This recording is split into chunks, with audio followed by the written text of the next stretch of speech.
Last night, the Verified team took you inside classrooms around the country to hear from teachers who say that they're burned out, fed up, and hanging on by a thread. So tonight in part two, we look at what's being done to get more teachers in the classroom.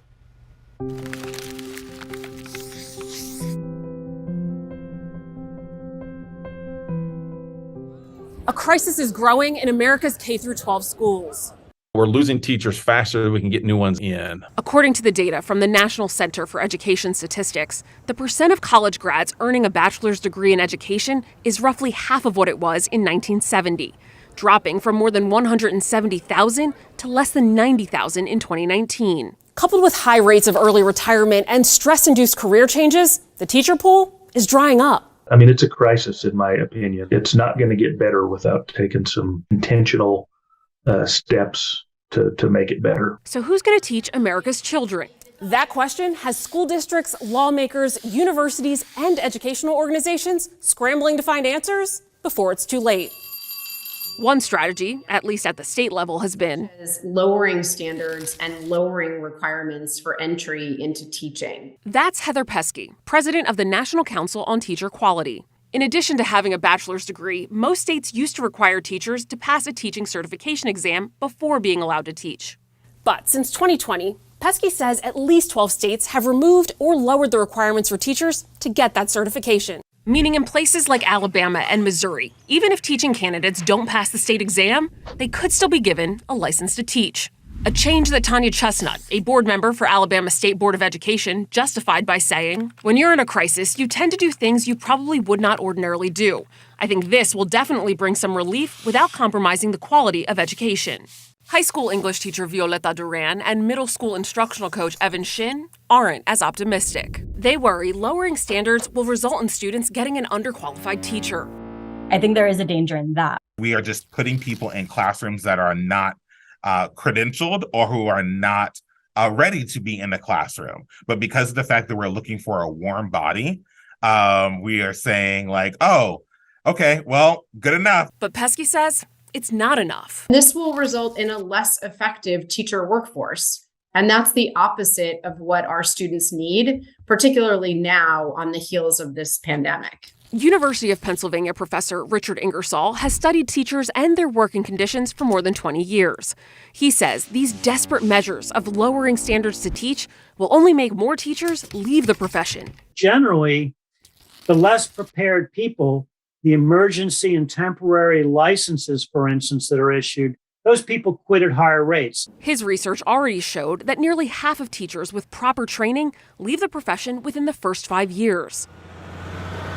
Nonprofit organizations are also scrambling to find solutions to the teacher shortage crisis. Transcend is a nonprofit that works with schools to test innovative ways to help teachers enter and stay in the profession. They say they've seen success elevating people from non-teaching roles, like coaches and parents, into teaching roles for the short term to ease the burden on existing teachers. Steve Carlin, a former superintendent in the rural Garden City School District in southwest Kansas, had a similar idea 15 years ago.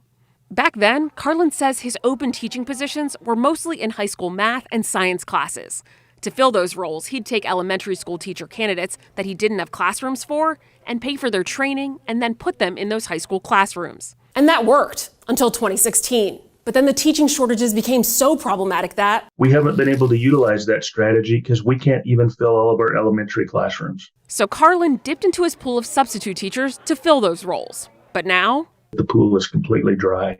while schools are trying to find ways to fill their vacancies, the federal government is trying to address teacher shortages with money. Let's give public school teachers a raise. Two proposals in Congress aim to do just that.